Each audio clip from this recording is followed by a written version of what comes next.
ವ್ಯಕ್ತಿಯೋ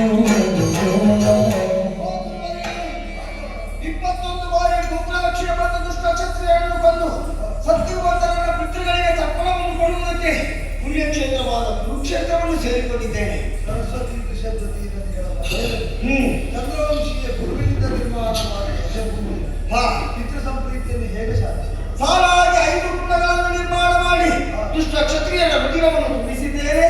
ತರ್ಪಣ ಕೊಡುವುದಕ್ಕೆ ತಾವು ಅನುಮತಿಯನ್ನು ನೀಡಿದೆ. ಇನ್ನು ಪಿತಾಮಹರು ಉತ್ತರವಾಗಿ ಹರಸಲಿಂದ ಪ್ರಾರ್ಥಿಸಿದೆ.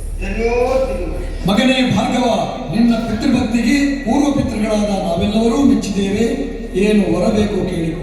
ಮುಂದೆ ಸಾಗಿಸುವಂತಹ ಕಾರ್ಯಕ್ಕೆ ಸದಾ ಕಾಲ ಬ್ರಹ್ಮ ತೇಜಸ್ಸಿನಲ್ಲಿ ಐಕ್ಯವಾಗುವ ಹಾಗೆ ಅನುಗ್ರಹ ಮಾಡಿ. ತಥಾಸ್ತು.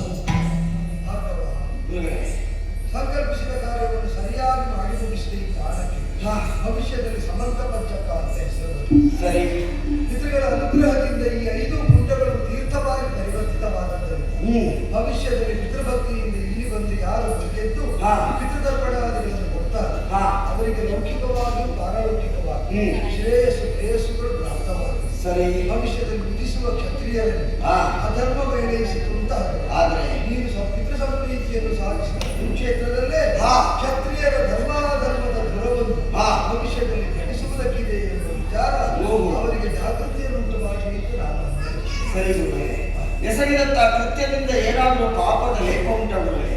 ಪಿತೃ ಸಂಪ್ರೀತಿಯಿಂದ ನೀನು ಅವರ ಅನುಗ್ರಹದ ಮೂಲಕವಾಗಿ ಅದನ್ನು ಕಳ್ಕೊಂಡು ಲೋಕಾದರ್ಶಕ ವರ್ಣ ಪಲ್ಲಟಗಳನ್ನು ಛಾತ್ರ ಮೇಳೈಸಿದ ನೀನು ಮೂರ್ಧಾಭಿಷಿಕ್ತರಾದ ರಾಜರುಗಳನ್ನು ಕೊಂದ ಕೃತ್ಯದ ಪಾತಕ ಪರಿಹಾರಕ್ಕೆ ವೇದವಿಹಿತವಾದ ಅಶ್ವಮೇಧವನ್ನು ಸಂಕಲ್ಪಿಸುವುದರಲ್ಲಿ ಸರಿ. ಹೇಗೂ ನೀನು ಸಂಪಾದಿಸಿದ ಧನಕರಕ ಭೂಮಿಯನ್ನು ಸಂಪಾದನೆ ಕೊಡುವುದಕ್ಕೂ ಆಯಿತು. ಸರಿ. ಆದರ್ಶವನ್ನು ನಿರೀತ ಪಾತಕ ವಿಮೋಚನಕ್ಕೂ ಆಯಿತು. ಅಶ್ವಮೇಧಕ್ಕೆ ನಿಮ್ಮ ಮಾರ್ಗದರ್ಶನ